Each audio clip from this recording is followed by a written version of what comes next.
నేనెన్ని పాపములను చేసినను క్షమించునులే అని తలపుము. ఆయన కృపను కోపమును కూడా ప్రదర్శించును, పాపులను కఠినముగా దండించును. కాబట్టి మనం పాపం చేసినప్పుడు ఎవరు చూడలేదులే, ఈ పాప సంఖ్యను ఒప్పుకోకపోతే ఏం కాదులే, దేవుడు కన్నమేడు కనుక ఆయన దయపడు కనుక మనం ఈ పాపములను ఒప్పుకోకపోయినా ఏం కాదులే అనేటువంటి అపోహతో ఉన్నామేమో. ఆయన కృప చూపువాడు, కోపమును కూడా ప్రదర్శించువాడు. ప్రియమైనటువంటి దేవుడు, దేవుని యొక్క వాక్యాన్ని నేను మీ ముందు ఉంచుతూ ఉన్నాను. నా సొంత మాటలను నేను మీకు చెప్పడం. కాబట్టి దేవుడికి వ్యతిరేకంగా, మనకు మన తోటి వారికి వ్యతిరేకంగా ఏ పాపమును కట్టుకున్నా సరే అది ఆయన వద్దకు వచ్చి ఆ దివ్య సంస్కారంలో మనం ఒప్పుకోవడానికి ప్రయాసపడాలి.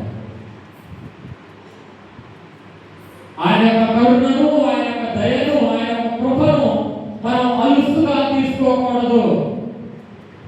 ఆయన క్షమిస్తాడులే, ఆయన ప్రేమమయుడు కనుక, ఆయన కరుణమయుడు కనుక నా పాపమును క్షమిస్తాడులే, ఇవి ఎంతటి పాపములే అనేటువంటి అపోహలు ఉండకూడదు.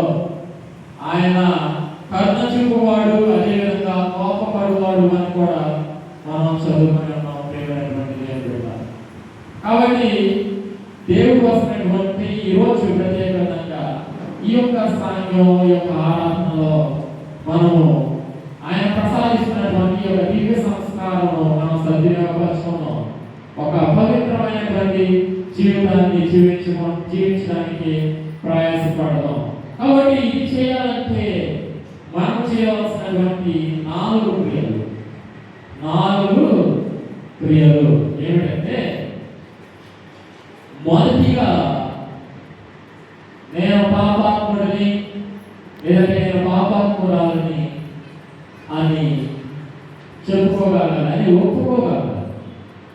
నీ అంతటగా నీవు, నా అంతటగా నేను ఎప్పుడైతే నేను పాపాత్ముడిని లేదంటే పాపాత్మురాలని అని నువ్వు తెలుసుకోగలుగుతావో అప్పుడే నీలో రెండవది పరివర్తన కలుగుతూ ఉంది, పశ్చాత్తాపము అనేటువంటిది కలుగుతూ ఉంది.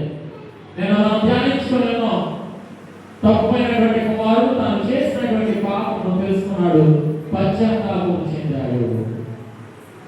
మనం చేయవలసింది 4 క్రియలు. మొదటిగా నేను పాపాత్ముడని లేదంటే నేను పాపాత్మురాలను, రెండవదిగా పశ్చాత్తాపము చెందడము, మరి మూడవదిగా మరలా తిరిగి ఆ పాపము నేను చేయకుండా ఉండాలి అనేటువంటి నిర్ణయం తీసుకోవాలి.